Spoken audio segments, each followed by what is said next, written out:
हर इंसान अपने जीवन में कभी न कभी खुद से एक सवाल जरूर पूछता है, मैं कौन हूँ, कहाँ से आया हूँ और कहाँ जा रहा हूँ। यही सवाल साधना का पहला बीज बनता है। और यही सवाल एक योगी के भीतर गूंजता है जब वो आत्मा को खोजने निकलता है। ऋषि पतंजलि ने इस खोज को एक मार्ग दिया, एक ऐसा मार्ग जो जीवन के हर पहलू को छूता है, जिसे हम कहते हैं अष्टांग योग। आज हम उसी मार्ग पर चलेंगे, साधना से समाधि तक का एक सच्चा और गहरा सफर। इस यात्रा का पहला कदम है यम। यम का अर्थ है बाहरी जीवन का अनुशासन, वो नैतिक जमीन जिस पर योग की इमारत खड़ी होती है। यम के 5 चरण होते हैं: अहिंसा, सत्य, अस्तेय, ब्रह्मचर्य और अपरिग्रह। ये हमें सिखाते हैं कि योग केवल शरीर की नहीं बल्कि चरित्र की भी साधना है। सबसे पहले आता है अहिंसा। ना किसी को अपने शब्दों से चोट पहुंचाना, ना विचारों से और ना ही कर्म से। हर जीव मात्र में वही चेतना है जो तुम में है। उसे पीड़ा देना खुद को पीड़ा देना है। फिर है सत्य। सच बोलना ही नहीं बल्कि सच जीना, अपने भीतर और बाहर एक जैसा रहना। तीसरा है अस्तेय। जो तुम्हारा नहीं है उसे लेने की इच्छा भी न हो।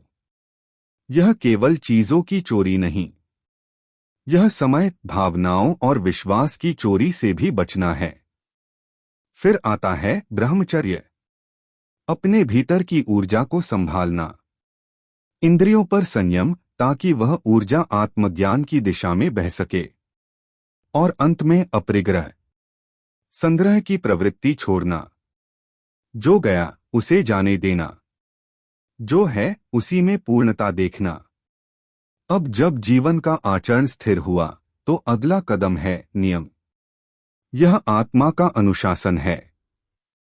एक साधक अपने भीतर सफाई करता है, शरीर से, मन से और आत्मा से।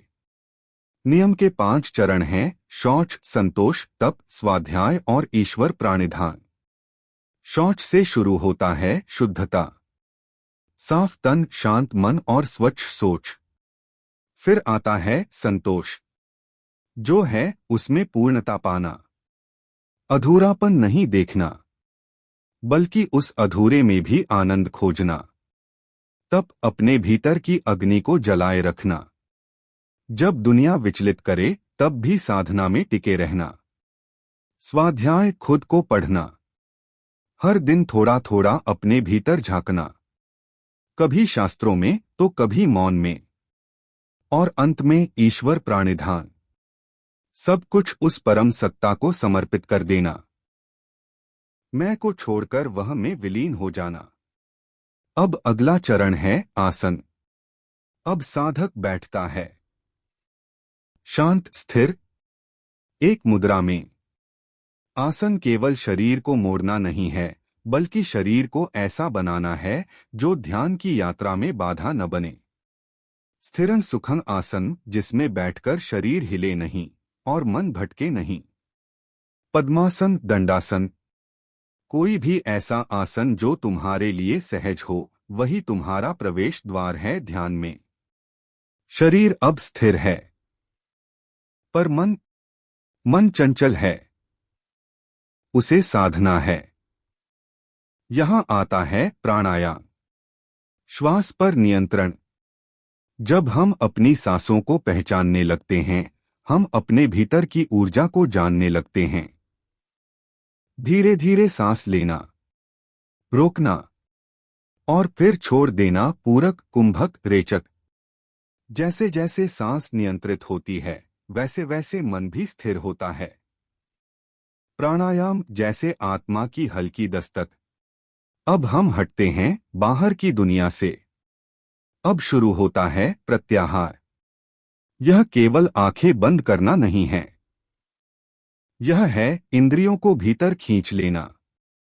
कोई आवाज आए तो ध्यान भटके नहीं, कोई गंध, कोई रंग, कुछ भी मन को खींचे नहीं। साधक अब स्वयं के भीतर उतर रहा है, जहां कोई द्वार नहीं, केवल मौन है। अब आता है धारणा, मन को एक बिंदु पर टिकाना। शास्त्र कहते हैं, अगर मन 12 सेकंड तक एक विषय पर टिका रहे तो वह धारणा कहलाती है। जैसे एक लौ की ओर एकटक देखना या के स्वर पर पूरी तरह एकाग्र होना। धारणा जब गहराती है तो वह बन जाती है ध्यान। अब साधक विषय से अलग नहीं होता, बल्कि विषय में ही समा जाता है। 12 धारणा एक ध्यान यानी लगभग 2 मिनट 24 सेकंड की निरंतर एकाग्रता। यहां सोच रुक जाती है और केवल अनुभव शेष रह जाता है। और फिर आता है अंतिम चरण, समाधि। जब ध्यान इतना गहरा हो जाए कि साधक और साध्य के बीच का भेद मिट जाए, जब मैं भी नहीं रहता और तू भी नहीं, तो वही समाधि है। 12 ध्यान यानी 28 मिनट 48 सेकंड की पूर्ण स्थिरता, जहां कोई भावना नहीं, कोई विचार नहीं, केवल मौन है, केवल शुद्ध चेतना। यही है समाधि। यही है अष्टांग योग की यात्रा। यम से शुरू होकर समाधि में समाप्त नहीं होती, बल्कि अनंत में विलीन हो जाती है। यह केवल योगासन का अभ्यास नहीं, यह जीवन का सच्चा पथ है। और जब एक साधक इस पथ पर चल पड़ता है तो वह स्वयं को खोता नहीं, बल्कि पहली बार स्वयं को पाता है। तो यही था साधना से समाधि तक का एक अंतरयात्रा भरा सफर। अगर इस वीडियो ने आपके मन में कोई सवाल उठाया हो, कोई शांति दी हो या कोई नई दिशा दिखाई हो, तो इस वीडियो को लाइक जरूर करें।